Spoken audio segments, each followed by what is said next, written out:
after my last video and mentioned some of the work that's going into making palm oil sustainable, I thought I'd talk a little bit more about palm oil sustainability. So to give you more of an idea, palm oil is a really unsustainable resource. It causes a lot of deforestation and it causes a lot of species to lose their habitats, as well as many species are shot on the plantations if they're caught there with no protection whatsoever, which also leaves a lot of animals vulnerable as well, like juvenile animals, as they then lose their parents that are caught on these plantations. Palm oil is also a massively used resource. We use it in quite literally anything. So in food, in dairy products, in processed food, in cleaning products as well. It's used so much in so many things. Another issue that comes with palm oil used as a cleaning agent is it's used to clean out shipping containers, and after it's been used, it's then dumps into the ocean, which causes harm to marine life, and further on from that, it's then washed up on shore and is toxic to dogs. So it has been known, especially in my area, dogs have died a couple of times from ingesting palm oil because owners have not realised what it is. We don't see it very often washed up on our shores, but this time we did, and yeah, dogs have died because of palm oil being used. So it's quite toxic as well. So you've got wider effects than just what's going on in Borneo, but also the toxicity to marine life and our own pets as well. So that's more to consider. Now, it's not all doom and gloom, as discussed last time.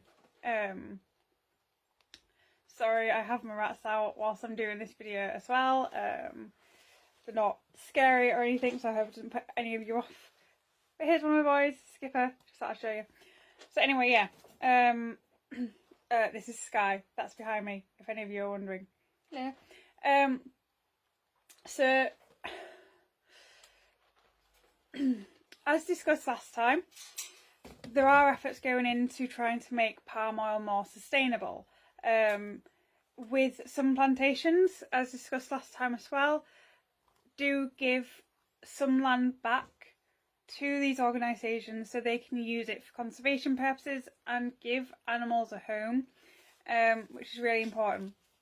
Another really good certification which you can find on a lot of packaging is the RSPO, which stands for the Round Table for Sustainable Palm Oil. Sorry, that might be a bit distracting, but try to focus, this is really important. So the RSPO has really strict guidelines as to what companies and plantations should be doing to make sure that their palm oil is sustainable. It's also audited in order to prevent overselling and mixing with non-sustainable palm products as well, and you can find the trademark on a lot of products. I'll try and post a link afterwards with some of the products that you can find the certification on. It'll only be a small thing, but if you look on the packet you can find the certification. It's just RSPO. So I'll also post a picture of that after this video as well, so you know what you're looking for. It's quite obvious. One of the issues I tend to come across when talking to people over palm oil is a lot of people believe that a blanket boycott is the most reasonable thing to do and probably the most sustainable thing to do.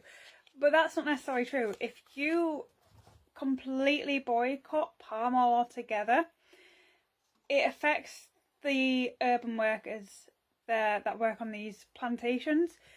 This is their income, this is their livelihood, and these, you know, it's a developing country as well. It's not a well-developed country like us. Like, if we lose our jobs, we have a benefit system in place, and we can also go out and find another job. There's lots of job availability. In Borneo, they don't have that same access to these this support system that we have here. So by boycotting palm oil, you're affecting their livelihoods. They need to live and they need to survive.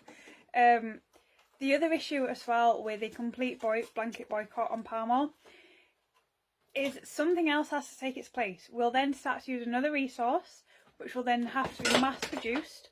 So these plantations will then become plantations or farms for something else.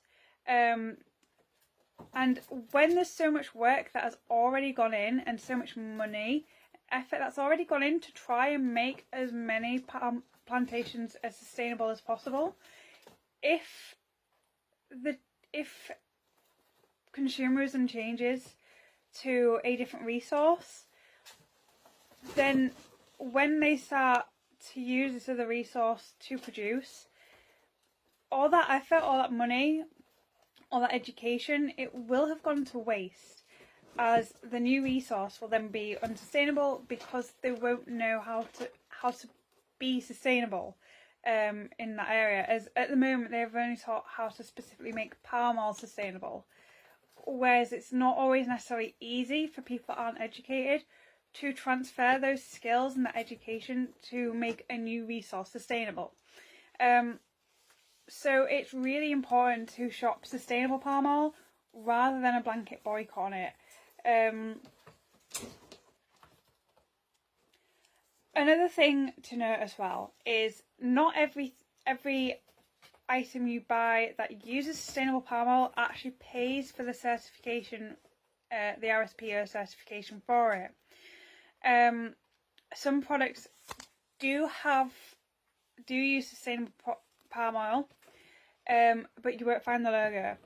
Chester Zoo have compiled a shopping list, you could say, which lists all the brands that use sustainable palm oil. So I think this is really useful because there's actually quite a lot of brands that still use sustainable palm oil. As I said in my last video, Chester Zoo put a lot of money into this to try and make it sustainable. They will have done the research, they will have sent people out to check it and ordered it and all the rest of it. So do check out that list. I will post a link to that again after this video. So please check that out to try and make palm oil sustainable, because it's super important, especially as so many of our products that we buy do use palm oil. Trying to look for the RSPO certification could end up ruling out quite a lot of products that we feel we can't live without. So you should definitely check out that shopping list.